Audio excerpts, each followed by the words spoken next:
యేసయ్యకు నీకు దూరం చేయాలని సాతాను ఎన్నో ప్రయత్నం చేస్తాడు. సమస్యను ముంగట తెచ్చిపెట్టి ప్రార్థన చేయకుండా చేస్తాడు. నువ్వు ఎప్పుడైతే ఆత్మలో విభజిస్తావో నువ్వు దీవించబడతావు, ఆయనతో సహవాసం కలిగి ఉంటావు. ఆమేన్.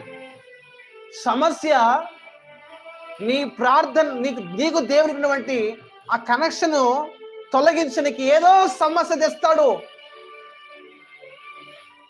సాతాన్ శక్తిమంతుడు, కానీ దేవుడు సర్వశక్తిమంతుడు.